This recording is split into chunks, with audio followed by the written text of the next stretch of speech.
नमस्कार दोस्तों, आज का जो हमारा विषय है वो है ध्यान की सबसे ऊंची अवस्थाएं। तो कैसे आप ध्यान की उस गहरी और ऊंची अवस्था में प्रवेश करते हैं, उसके 5 खंड हैं। उन 5 खंडों को आपको विस्तार पूर्वक बता रहे हैं कि अगर आपने ये वीडियो ध्यान पूर्वक सुन ली तो समझिए आप भी उस उच्च अवस्था में पहुंच गए। इसे एक कथा समझ के या कोई कहानी समझ के मत सुनना। आप इसको आप अपने जीवन में ढालने के लिए सुनना। जब इसको आप सुनोगे तो आपके भीतर अगर ये रम गई तो ध्यान की उच्च अवस्था जो कई सालों से संतों ने प्राप्त की है, वो आप आज ही वो अवस्था बनने लगेगी आपकी। तो आप सभी का हम स्वागत करते हैं आपके अपने चैनल। पहले जानते हैं शरीर के 5 कोश हैं। अन्नमय कोश, प्राणमय कोश, मनोमय कोश, विज्ञानमय कोश और आनंदमय कोश। ये 5 मुख्य स्तर पे आपके ये कोश होते हैं।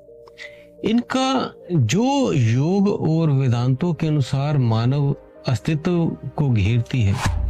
इन कोशों को पंच कोश भी कहा जाता है, जो शरीर, मन और आत्मा के विभिन्न स्तरों का प्रतिनिधित्व करते हैं। ये कोश आत्मा को घेरते हैं और आत्म ज्ञान या मोक्ष प्राप्त करने के मार्ग पर गहन समझ के लिए महत्वपूर्ण होते हैं। तो पहले जो है, जब कई जन्मों का, आपके बहुत जन्मों के पुण्य एकत्रित होते हैं, तब जाके कोई एक मानव, जैसे हजारों लोग, लाखों लोग ध्यान करते हैं। पहले तो लाखों होते थे, अब हजारों में भी एक निकल जाता है, क्योंकि ये कलयुग चल रहा है। इसमें थोड़ी और आत्मा के विभिन्न स्तरों का प्रतिनिधित्व करते हैं। ये कोश आत्मा को घेरते हैं और आत्म ज्ञान या मोक्ष प्राप्त करने के मार्ग पर गहन समझ के लिए महत्वपूर्ण होते हैं।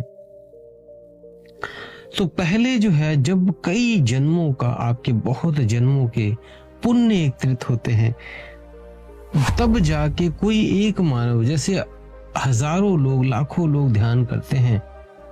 पहले तो लाखों होते थे, अब हजारों में भी एक निकल जाता है, क्योंकि ये कलयुग चल रहा है। इसमें थोड़ी भक्ति में भी बहुत अधिक फल मिल जाता है। तो पहले लाखों में बात होती थी, अब हजारों में बात होती है। हजारों में एक व्यक्ति ऐसा होता है जो स्वयं को पहचान जाता है कि मैं कौन हूं, और उस आनंद, उस शांति को महसूस कर पाता है और हमेशा हर चीज को साक्षी भाव में देखता है। स्वयं को अपने उसमें लिप्त नहीं करता है किसी भी कार्य में। ये जो अन्नमय आपका शरीर है, इसको ही हम भौतिक शरीर बोलते हैं। ये शरीर जो है का सबसे बाहरी सत्र है, जिसे हम भौतिक रूप में देखते हैं।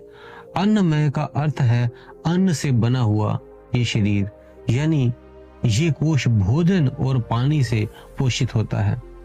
ये शरीर का भौतिक आवरण है। इसमें हड्डियां, मांस, रक्त आदि शामिल होते हैं। ये सत्र आपका नाशवान है और मृत्यु के साथ समाप्त हो जाता है।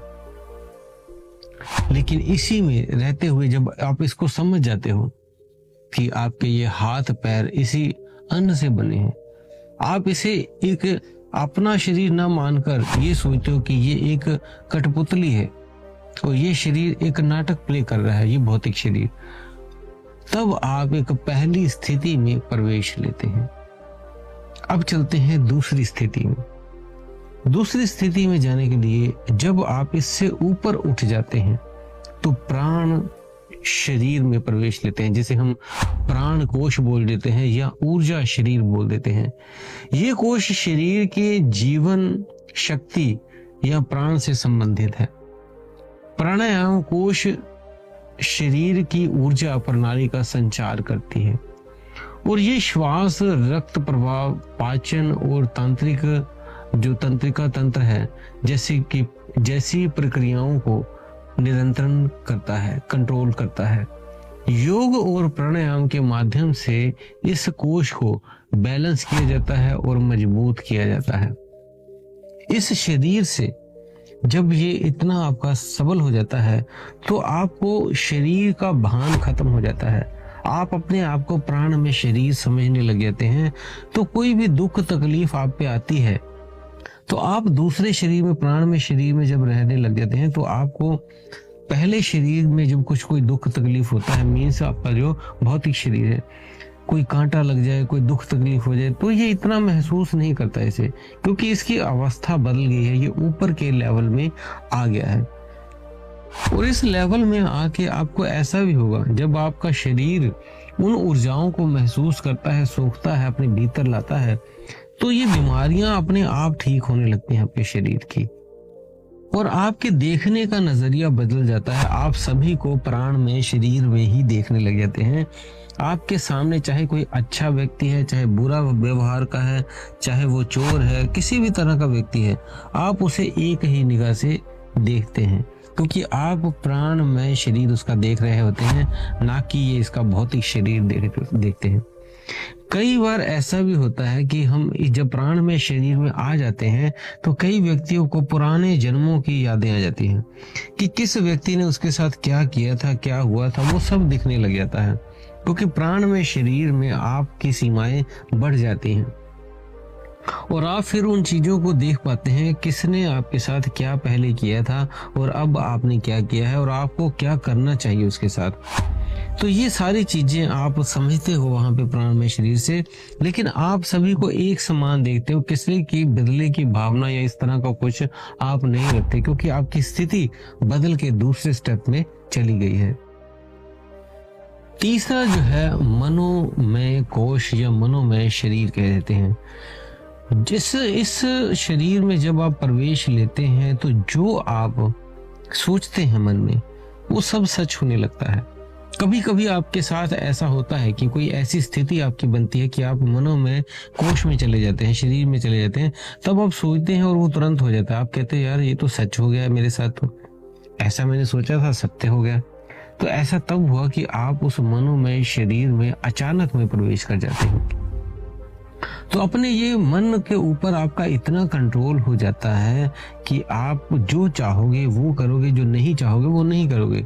जबकि अब की स्थिति ऐसी है, आप देखते हो कि लोग मोबाइल के पीछे पड़े हैं, वो सारा दिन बच्चे बड़े मोबाइल के पीछे देखते रहते हैं, उसको छोड़ ही नहीं पाते। खाना खाना भूल जाते हैं, किसी और कार्य में लिप्त है तो उसी में लिप्त है। वो अपने आप को उस जो उनके ये कई चीजें की लत लग गई है वो उसे छोड़ नहीं पाते। क्यों? उनका मन पे कंट्रोल खत्म हो गया है। तो जब व्यक्ति मनोमय कोश में आ जाता है तब वो अपने शरीर को भी कंट्रोल कर लेता है और वो दूसरों के शरीरों पे भी कंट्रोल कर लेता है। वो अपने मन से जो उसको बोलेगा वो उसकी बातों को मानेगा। वो तब होता है जब आप मनोमय कोश में हो, तब उसके मन की स्थिति से आप अटैचमेंट करके उस ऊर्जा को बैलेंस कर देते हो उसकी, फिर वो आपकी बातों को सुनता है। तो मनोमय कोश आपके मन, विचारों, भावनाओं और इच्छाओं से संबंधित है। ये वह सत्र है जहां विचार, इच्छाएं, संवेदनाएं और भावनाएं उत्पन्न होती हैं। इस कोश का सही संतुलन व्यक्ति के मानसिक स्वास्थ्य और भावनात्मक स्थिति के लिए महत्वपूर्ण है। ध्यान और मानसिक अनुशासन के से इसे शुद्ध और नियंत्रण किया जा सकता है। अगला जो चौथा पॉइंट है वो है विज्ञानमय शरीर। विज्ञान को में कोश बोल देते हैं, बौद्धिक शरीर बोल देते हैं। इसमें जो है भाव से परे हो जाते हैं व्यक्ति, सब कुछ उनके साथ छूटने लगता है। वो किसी सब विकारों को छोड़ देते हैं। काम, क्रोध, मोह, लोभ ये सब छोड़ देते हैं। उनके लिए सिर्फ एक ही चीज रह जाती है, वो ध्यान में रहना शुरू कर देते हैं। वो जब भी फ्री होते हैं ध्यान में लीन हो जाते हैं। कुछ लोग इन्हें पागल भी फिर कहने लगते हैं कि ये किस तरह का व्यक्ति है, जब भी फ्री होता है अकेले बैठ जाता है, पता नहीं क्या करता रहता है। तो वो उसको आनंद आता है उस ध्यान में। जब आप बैठते हो तो ध्यान में आपकी जब ऊर्जा सहस्त्रार पे, आज्ञा पे या आपकी कुंडली पे जब वाइब्रेट होती है तो आप एक आनंद का अनुभव महसूस करते हो। तो आपको लगता है बार बार उस आनंद को, आप जैसे आप एक देखते हो कामी व्यक्ति हमेशा जो है वो काम वासना के लिए भागता है, बार बार 1 मिनट के लिए, 2 मिनट के क्षण के लिए वो भागता है। लेकिन जब आप इस आनंद को प्राप्त कर लेते हो, तब आप बैठते हो तो उससे कई गुना ज्यादा आपको वो आनंद महसूस होता है। तो आपको लगता है बैठे रहें, बैठे रहें, बैठे रहें। तभी कईयों को देखा होगा आधी आंखें खुली आधी बंद, ऐसे शांभवी मुद्रा लगा के बैठ जाते हैं वो। तो उन्हें वो आनंद मिलता है, इसलिए वो बैठे रहते हैं। विज्ञान में कोश जो है बुद्धि और विवेक का सत्र है। ये हमारे ज्ञान, विचार और आत्म साक्षात्कार से संबंधित है। इससे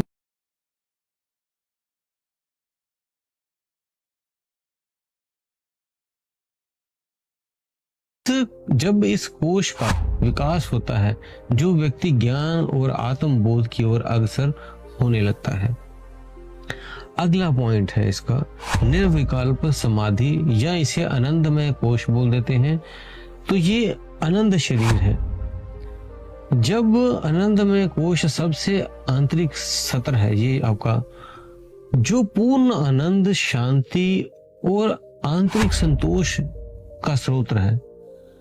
तो ये जो सोर्स है, आंतरिक आनंद का सोर्स है, ये आत्मा से जुड़ा होता है और समाधि या गहन ध्यान में अनुभव किया जाता है।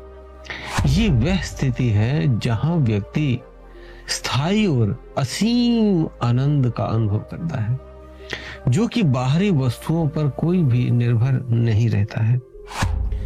इसे चाहे सूखा मिले, चाहे किसी तरह का भी मिले, चाहे आपको कुछ अच्छे पकवान दे दो, जो भी दे दो, उसके लिए एक समान है, वो उसे खा लेता है। दे दिया तो खा लिया, नहीं मिला तो भूखे से ही, उसको कोई मतलब नहीं होता है।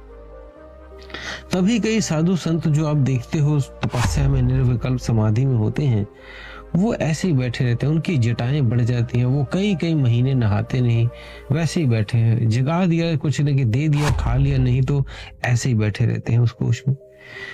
तो ऐसे वो एक गहन ध्यान की स्थिति में प्रवेश ले लेते हैं और फिर वो जल्दी उठते भी नहीं। कोई उठाएगा तो उठेंगे, नहीं तो वैसे ही समाधि में बैठे रहते हैं। तो इस तरह से जो है आपके ये 5 कोशों को, 5 शरीरों को हमने आपको एक्सप्लेन किया है। आप इन शरीरों में एक एक करके प्रवेश लेते हैं जैसे जैसे आप मंत्र जप करते हैं या ध्यान साधना करते हैं। मेन 5 कोशों का उद्देश्य क्या होता है? ये 5 कोश हमारे अस्तित्व में विभिन्न सत्रों को समझने का एक माध्यम है और इनसे ऊपर उठकर आत्मज्ञान प्राप्त करना ही योग और वेदांत के अनुसार जीवन का अंतिम लक्ष्य है। जब व्यक्ति इन कोशों को पार कर आत्मा तक पहुंचता है तो उसे मोक्ष की अवस्था प्राप्त होती है। जो निर्विकल्प जो समाधि है वो भी 2 तरह की है, एक सविकल्प समाधि, एक निर्विकल्प समाधि। इसमें साधक जो है पहले वे सविकल्प समाधि में, इसमें साधक अभी भी द्वैत का अनुभव करता है, यानी उसे मैं और परमात्मा के बीच एक अंतर महसूस होता है।